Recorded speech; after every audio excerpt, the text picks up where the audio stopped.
Ayatollah Ali Khamenei নিহত হওয়ার পর ইরানের সর্বোচ্চ ধর্মীয় নেতা কে হবেন তা নিয়ে শুরু হয়েছে আলোচনা। উঠে এসেছে ৫ জনের নাম।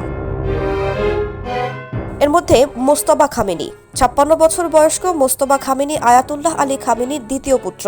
ইরানের অভ্যন্তরীণ রাজনীতি, সামরিক বাহিনীর অভিজাত শাখা Islamic Revolutionary Guard Corps, IRGC এবং আধা সামরিক বাসিস স্বেচ্ছাসেবক বাহিনীর উপর তার দৃঢ় ও গভীর প্রভাব রয়েছে। তবে ইরানের শিয়া শাসন ব্যবস্থায় রাষ্ট্র ক্ষমতায় পিতা পুত্রের উত্তরাধিকারকে তেমন গুরুত্ব দেওয়া হয় না। আরেকটি বাধা হলো মোস্তফা খামেনি খুব উচ্চ পর্যায়ের ইসলামী পণ্ডিত নন এবং এখন পর্যন্ত শাসন ব্যবস্থায় তার কোনো আনুষ্ঠানিক ভূমিকা নেই। আলী রেজা আরাফি। ৬৭ বছর বয়সী আলী রেজা আরাফি ইরানে তেমন পরিচিত ব্যক্তি নন, তবে তিনি খামেনির আস্থাভাজন এবং একজন প্রতিষ্ঠিত ইসলামী পণ্ডিত। আরাফি বর্তমানে ইরানের আলেমদের পরিষদের উপচেয়ারম্যান এবং ক্ষমতাশীল গার্ডিয়ান কাউন্সিলের সদস্য। এই কাউন্সিল ইরানের প্রেসিডেন্ট ও পার্লামেন্টের নির্বাচনে প্রার্থীদের বাছাই এবং পার্লামেন্টে পাশ হওয়া আইনগুলো যাচাই করে। আরাফি ইরানের মাদ্রাসা শিক্ষা ব্যবস্থারও প্রধান, তবে তিনি রাজনৈতিকভাবে হেভিওয়েট নন এবং সামরিক ও নিরাপত্তা বাহিনীর সঙ্গে তার ঘনিষ্ঠ সম্পর্ক নেই। মোহাম্মদ মেহেদি মীর বাঘেরি। ৬০ বছর বয়সী মোহাম্মদ মেহেদি একজন কট্টরপন্থী ইসলামী আলেম এবং ইরানের কেন্দ্রীয় আলেম পরিষদের সদস্য।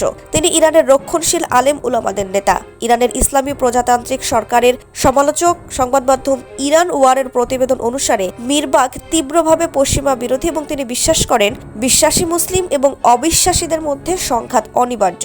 বর্তমানে তিনি ইরানের উত্তরাঞ্চলীয় শহর কোমের বিজ্ঞান একাডেমির প্রধান। হাসান খোমেনি। ৫০ বছর বয়স্ক হাসান খোমেনি ইরানের ইসলামী বিপ্লবের শীর্ষ নেতা এবং দেশটির প্রথম সর্বোচ্চ ধর্মীয় নেতা আয়াতুল্লাহ খোমেনির নাতি। তিনি বর্তমানে খোমেনির সমাধিসৌধের প্রধান রক্ষকের দায়িত্বে আছেন, তবে এখন পর্যন্ত তিনি সরকারের প্রশাসনিক পর্যায়ের কোনো গুরুত্বপূর্ণ পদে আসেননি। ইরানের সামরিক ও নিরাপত্তা বাহিনীর ওপরেও তার প্রভাব কম, তবে তিনি তার অনেক প্রতিদ্বন্দ্বী প্রার্থীর তুলনায় কম কঠোর মনোভাবের। হাশেম হুসাইনি বুশেহরি। ষাটোর্ধ্ব হাশেম হুসাইনি বুশেহরি ইরানের একজন জ্যেষ্ঠ ইসলামী পণ্ডিত এবং উত্তরাধিকার ব্যবস্থাপনা বিষয়ক প্রতিষ্ঠানগুলোর সঙ্গে সম্পর্কিত। একই সঙ্গে ইরানের আলেম পরিষদের ১ নম্বর উপচেয়ারম্যান। আয়াতুল্লাহ আলী খামেনির সঙ্গে তার ঘনিষ্ঠ সম্পর্ক, কিন্তু সামরিক ও নিরাপত্তা বাহিনীর সঙ্গে তার সম্পর্ক তেমন দৃঢ় নয়।